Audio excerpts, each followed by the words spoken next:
I became curious as to how many old WrestleManias the modern wrestling fan has watched. You know, there's people that were born in like, I don't know, 2010, okay, who are like 16 now, and they've probably not seen a single one of these WrestleManias behind me.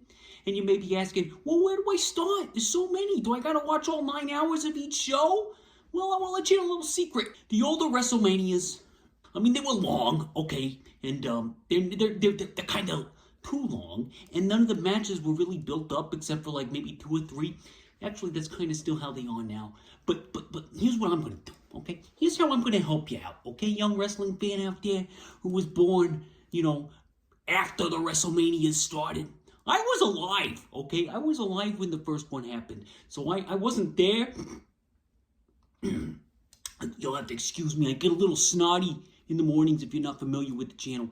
But I wasn't there like conscious really when WrestleMania 1 happened. But I was alive. I was like sharing breath with the Hulkster. Okay, so yeah, I can help you out here. Jeremy's gonna help you out. I'm gonna count down all the WrestleManias, okay, leading into the new one that's gonna happen. Oh, I'm out of breath. April, I don't know, middle of April sometime. I requested it off, so hopefully the gods of work let me enjoy it in real time, which I think they will because I'm a good worker and they like me. Okay, so here's what we're gonna do. I'm gonna start with the first 9 WrestleManias, and I'm gonna go with the main event / last match, because the last match isn't technically always the main event that they've been building toward. But here's the problem with that. The show is supposed to end on this big WrestleMania, biggest moment of the year, the biggest conclusion. You know, that's the idea, I think. And usually that could mean like a title change. Like they think the title is like the biggest thing. But sometimes, every once in a while, it's not the title. It's some big event match, some big spectacle. Starting with WrestleMania 1, okay, they started with the spectacle right off the bat, okay? But I'm gonna count down from 9 because I'm doing the first 9 here. So let's get to it. Let's stop yakking. Let's stop yapping, and let's start ranking, okay? And I'm not a professional wrestler, if you can't tell, and I'm also not a wrestling expert. I'm not Dave Meltzer. I'm not Wade Keller. I'm not Brian Alvarez. I'm not Sam. What's his name? Elliott? No, the guy with the hair. Or he used to have the hair, but now he doesn't. You know, the guy who's on all the pre-shows. I'm not him. I'm just me. I'm Jeremy, and I'm here to rank my favorites, okay? Not the technical best, just the ones that hit me in the old brain box here that I still, you know, and to rank them in order of favorites, okay? So I'm going to start with WrestleMania 1 through 9, and there's a reason I separated them, because this, to me, is like the first era of WrestleMania. You start with 1 and you go to 9. And the reason that it's the first era will become apparent once you start seeing the rankings. Or maybe if you just take a gander behind me, you can see the first 9, okay? So maybe get a little whiff of that and see if you can guess where the list is going. Yeah. Okay, let's get started. Number 9. Hulk Hogan versus Yokozuna at WrestleMania 9. And you may be asking, Jeremy, they didn't build to that match. That match they didn't even start the match, really. I don't think there was even a bell. This was the one where the actual main event was Bret Hart versus Yokozuna. And Yoko won, okay, because Bret Hart got some salt thrown in his eyeballs. And Hogan came down to check on his best buddy, Bret Hart, who he had never shared a screen with, by the way, until the end of this show. They just magically decided that Hulk Hogan and Bret Hart were supposed to be best friends, because I guess all the baby faces are best friends in the old WWF. As WWE, as it's now known, as all you youngsters know it. And Bret lost the belt to Yoko. Hogan comes out to help him, and Mr. Fuji's like, Hogan, we're going to challenge you for this belt. I guess Fuji just wanted to, I guess maybe his reasoning is that maybe since Yoko won the belt, this would solidify him as the greatest wrestler of all time in WWF history if he could beat Hogan as well. And then Hogan's like, no way, brother. I'm going to check on my friend Bret, brother. And I'm going to the back with Bret. And then Fuji's like, we'll put the title on the line. we'll put the title on the line. And then all of a sudden Hogan's like, what? Huh? Hamming it up, you know? He's like, oh, the belt. And then Bret's like, go get him. Go get him, Hogan. Go get him, Hulkster, my new best friend, who I've never met before on screen in my entire life. And then Hogan's like, oh, okay, Bret. I'll do it for you, Bret. Let's go, brother. And then Hogan hops in the ring.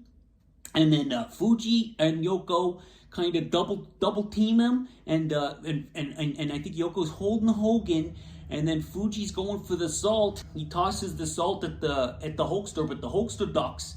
And Yokozuna gets the salt in the eye, and then he gets the clothesline, a big boot, and we got Hulk Hogan as champion in like 20 seconds. And that, to me, out of the first 9 WrestleManias, is the worst last match in Mania history. I don't want to start off negative, but when you're going from bottom to top, or least favorite to favorite, you gotta start negative, I guess.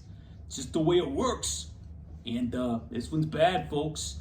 WrestleMania 9, my least favorite WrestleMania of all time. That's right, you heard it. It's even worse than the COVID one that had no audience, because at least that one had the very memorable Charlotte Flair versus Rhea Ripples match, okay? But this one, this WrestleMania 9, the aesthetic is horrible. It's at Caesar's Palace in like a little tennis stadium, and they got it looking like a cheap Roman Coliseum, and everybody's wearing togas, and they're doing like a whole Julius Caesar theme, and I just gag me with a spoon, okay? Some people like this one for those very reasons. I think it's horrible. I hate it. I hate the aesthetic. I hate all the matches. I don't think there's a single good one except for maybe like Razor Ramon versus Bob Backlund, and that bit where Doink is doing the Patty Duke routine. But if you're just watching them like I'm telling you to watch them, watch the last 4 minutes of this show, and you'll probably see that it's pretty bad. Okay, maybe you'll like it. Maybe you'll like Hogan. Okay, you like Hogan, well, you're gonna like the next one. All right, because well, maybe not. The next one on my list is Hulk Hogan versus King Kong Bundy in a steel cage from WrestleMania 2. Okay, this is number 8.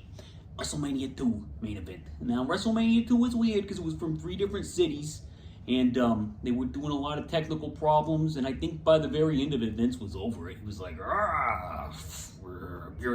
like he was tired of it. He wanted to do something else the next year, you could tell. And boy, did he ever. But Bundy and Hogan is just boring. Ricky Schroeder's out there. The Where's the Beef Lady, I think, shows up at one point. Who else was out there? Oh, the America the Beautiful by Ray Charles. Was this one? Was it this one that was Ray Charles? I think it was. Yeah, they got Ray Charles to do the America the Beautiful. So if you're zapping through there on the Netflix, maybe check that out. That's good. That's good. That's probably the best thing about the show, to be honest. Well, besides the Bulldogs versus the Beefcake and Valentine, that's a great tag team match. Ozzy Osbourne's out there. British Bulldogs forever! Ozzy, he's out there. But the main event, Hogan and Bundy, stinker, nothing to it. Bundy gets busted, and for all you young kids out there that have never seen the film Night of the Living Dead, that's what I usually do on this channel, by the way, is review movies if you're not familiar. But if you've never seen Night of the Living Dead 1990, you tell me when Bundy gets cracked open and the blood starts pouring out of his head, you tell me he doesn't look like Uncle Reach in Night of the Living Dead 1990. There's a reference for you. Yeah, let's move on. Okay. Let's see. Number 7 on the list is Hulk Hogan versus Sid Justice from WrestleMania 8. Okay. Now I almost had a chance to go to this one. I had actually been there the day before at some sort of convention. And I looked through the wrestling convention, and I got shoved by a nasty boy, but that's a different story for a different day. And I was able to look through the window at the convention center, which was connected to the Hoosier Dome at the time, is that they called it. Then they changed it to the RCA Dome, and I could look through the glass. I saw the ring, I saw the apron. Everything was all set up for the next day. And for some reason, Mommy Jammy didn't let us go, or didn't. The guy, my big brother, didn't want to take us or couldn't take us. I don't know. Whatever the reason was, all my little 4th grade friends who didn't like wrestling as much as old Jammy did was able to go to WrestleMania 8 at the big Hoosier Dome while I was sitting watching it on pay-per-view. Okay, but that's fine because those seats probably sucked, and I got to see the real action of watching the fully edited version, and edited by me, I mean like camera angles and whatnot. I was able to see it live on pay-per-view, and what a show it was until the main event. Okay, Hogan versus Justice is not a good match. Nothing to it. I mean, I guess Hogan takes a power bomb at one point. It's just not good. They're kind of billing it as Hogan's last match, even though he does come back in WrestleMania 9, as I've already discussed, if you're keeping track of the numbers. WrestleMania 8, they messed up the finish. Hogan was supposed to get the big boot leg drop finish broken up by Papa Shango, but Papa Shango was late getting out there, so Sid had to kick out, and they messed up the finish. And you watch it knowing that, you can kind of see that the timing is all wrong and everybody's a little confused, but they handled it okay. But Sid does have a kick out of the big boot leg drop big Hulk comeback under his belt, so that's rare territory. So big ups to the late Sid. Miss you, Sid. Miss you every day. If I have to do that for every WrestleMania match, by the way, it ain't gonna happen, because everybody in the first 9 is pretty much dead. All right, so sorry to say. Anyway, the Warrior comes out. He'd been gone for a few months because he had some sort of big contract hostage situation at SummerSlam 91 in Madison Square Garden, and he ran away and never came back until 8 months later or whatever it is, when he comes back looking a little thinner, looking like maybe he dropped off the steroids. And everybody thought it was a different Ultimate Warrior. He came running down there with the music. The crowd's going crazy. He saves Hogan from getting beat up by Sid and Papa Shango. And the mania ends. The Hulkamania supposedly ends with Hogan and Warrior posing in sparklers and getting smoke in their eyes. And Hogan is clearly having difficulty seeing because the smoke is getting into his eyeballs. You can see that at one point. But not a very good match. I don't like this one very much either. Yeah. Okay. Let's move on. Let's see. Moving on. Number 6. Number 6. Yeah. Number 6 is going to be Hulk Hogan versus Sergeant Slaughter, WrestleMania 7 in the Los Angeles Sports Arena. And this one was originally supposed to be in the Los Angeles Memorial Coliseum, which is much bigger. And I think they were anticipating about 100,000 people there. But unfortunately, the ticket sales were so awful that they had to make up an excuse that there were bomb threats because Hulk Hogan and Slaughter's storyline was so controversial, nobody wanted to pay to see it. But I think this might be the most star-studded cast of celebrities in the outside, because Alex Trebek is there, Regis is there, Donnie is there, Marlon Maples is there, Macaulay Culkin is there watching in the audience. I think Kieran Culkin's probably there too. Fuller, who wets the bed in Home Alone. I think he was out there, but I didn't see him. But anyway, the match itself is okay. I think we're actually starting to get into better matches now. The Hogan Slaughter match is fine. Hogan gets busted pretty heavily, so he's bleeding like a pig. Okay, so that's good. I think he goes up to the top rope at one point, which is very rare for Hogan, so that's kind of interesting. And he's just really taking the storyline and running with it, even though it's a very stupid story, controversial story, Iraqi sympathizer, but I guess it got heat, and supposedly bomb threats and whatnot, but that's neither here or there. They changed to the LA Sports Arena, so the atmosphere isn't very good. It's a smaller venue, and it looks more like a cheap WrestleMania last minute setup than what they probably had planned at the Coliseum. But anyway, Hogan obviously wins, and he gets the belt back, and he poses, and life is good. Number 5, Hulk Hogan and Mr. T versus Rowdy Roddy Piper and Paul Orndorff in a tag team spectacular with Muhammad Ali as the special guest enforcer. Pat Patterson is the guy in the ring, by the way, instead of Muhammad Ali. So if you thought maybe when they announced him as the special referee, he was going to be in the ring with the Hogan and Mr. T, but he's mostly on the outside, kind of trying to keep his bearings because he's got the Parkinson's already. So yeah, this one's okay. It's a spectacle. I give it that. It's got some chaos. It's barely even a match. It's mostly just chaos where our guys are in the ring, kind of like a Young Buck match without all the cool moves and the choreography. It's more just like old school wrestling chaos, and it's fine, I guess. But it's got a good conclusion, a memorable conclusion, and so it's okay. I just give it higher than Slaughter because of the spectacle of WrestleMania 1 and the fact that that's what it is, really. That's all it is. Mr. T, I like him though. Oh, it's rough out there. That's what he says in the interview backstage. It's rough out there. He says it a couple times.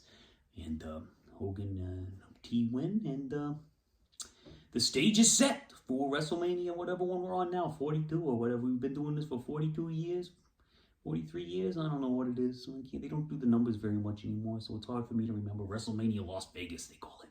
It's the latest.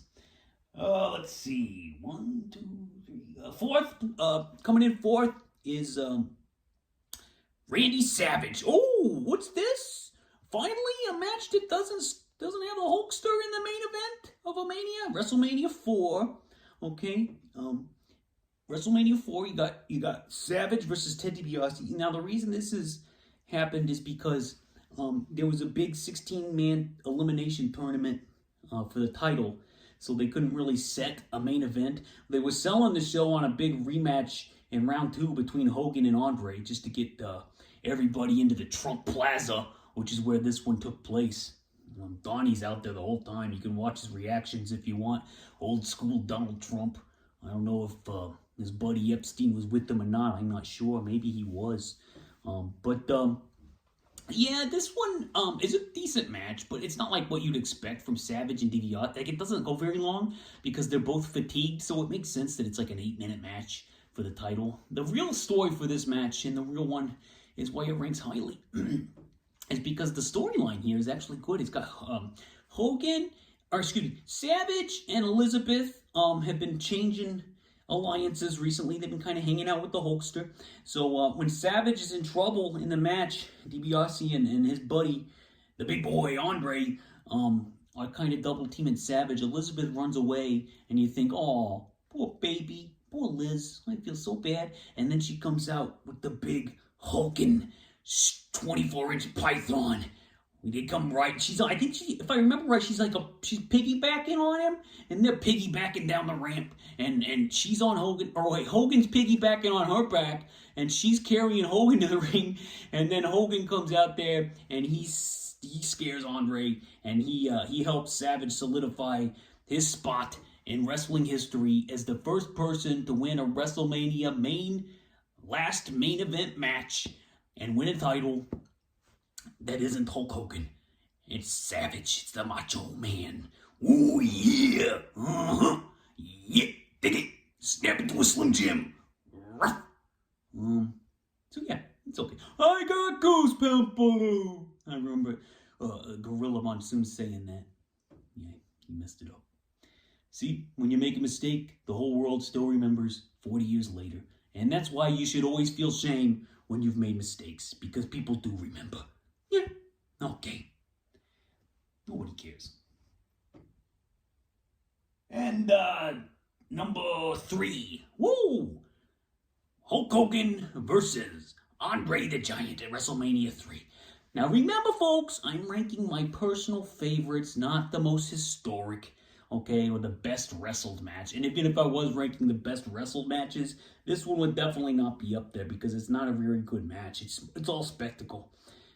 But WrestleMania 3, a huge show. This is the one they still show for all you youngsters out there. Whenever they show the Mania montages, you're going to see Hogan slamming Andre, giving him that big body slam. Nobody thought he could do it. Andre hadn't been beaten in 15 years, they say.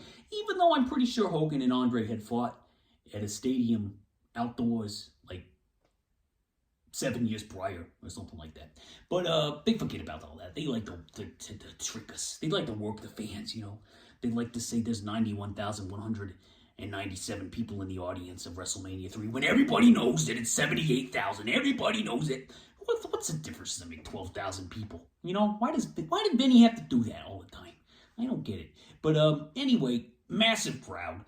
Looks great still to this day because they don't like trick the lighting, and the setups are very sparse on these early WrestleManias, so you can see the massive humanity watching this show, and you can still feel it.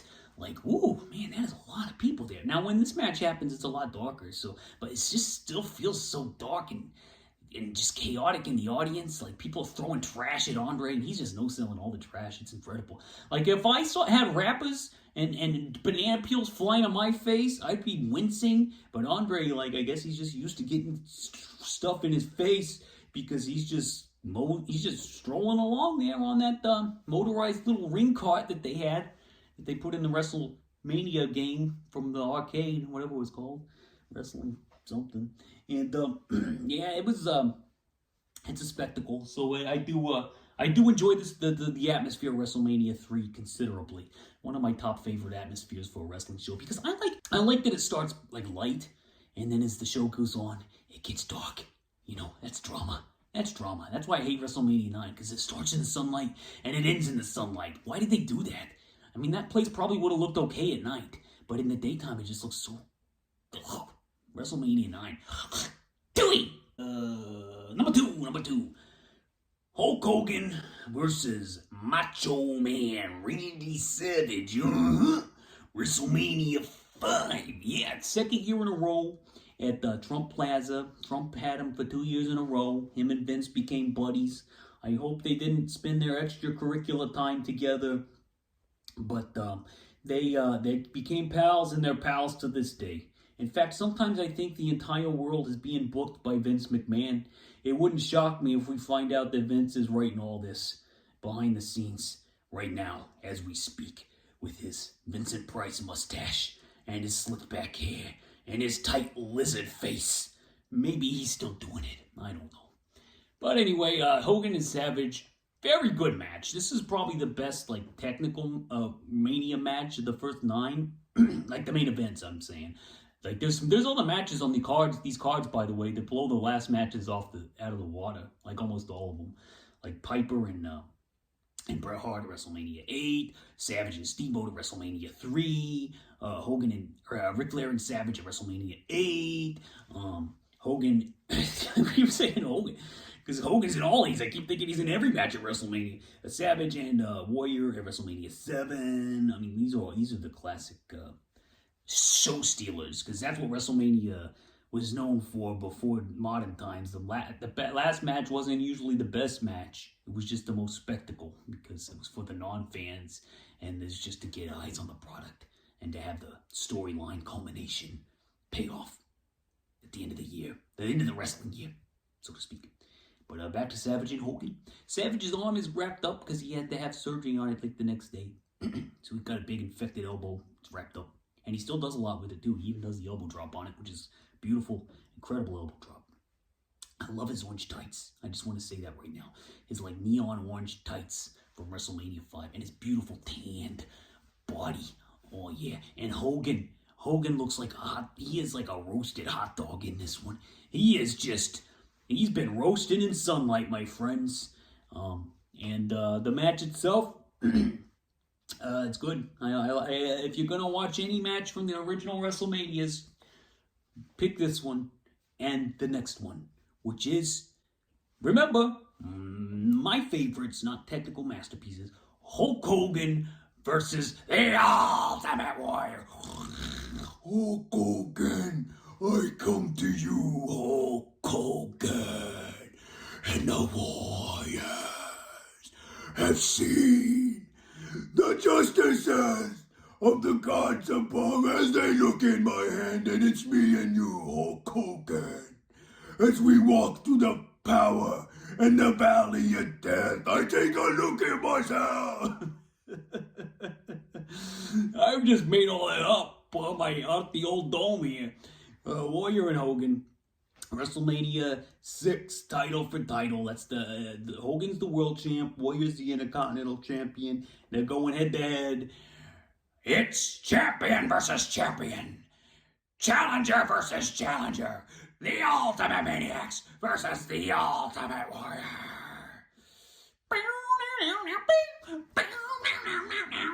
And what may prove to be Hulk Hogan's farewell match. It's WrestleMania. Oh, God, I can't even think anymore.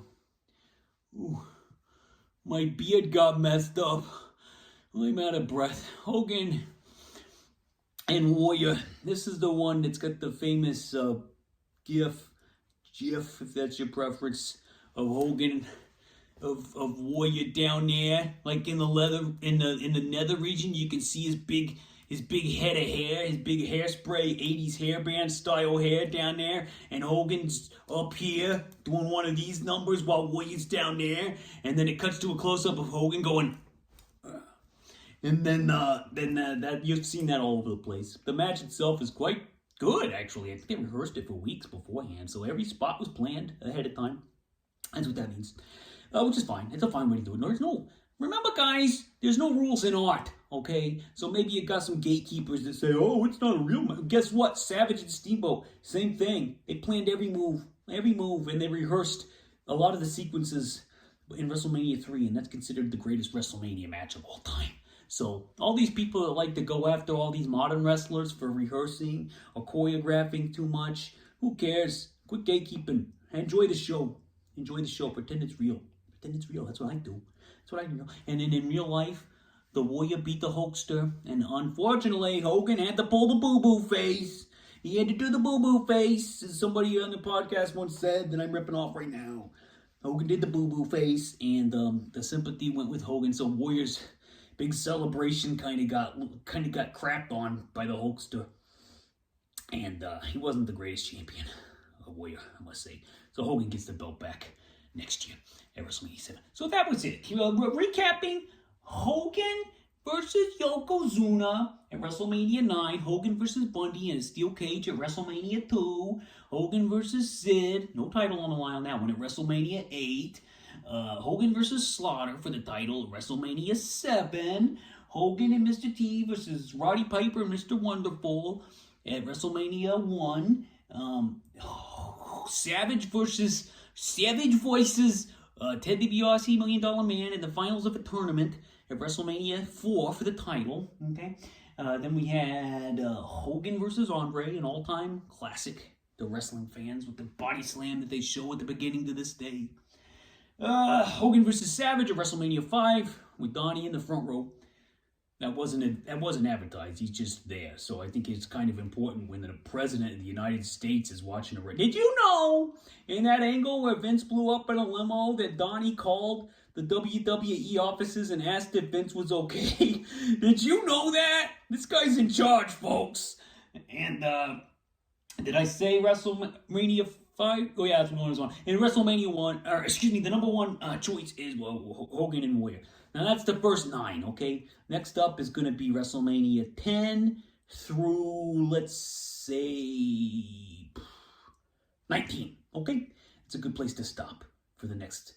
And then at the end, I'm going to do the Survivor Series grand finale, where I rank all the WrestleMania last matches. And you're going to want to see that one, folks. That's going to be a 3-hour spectacular of old Jammy here.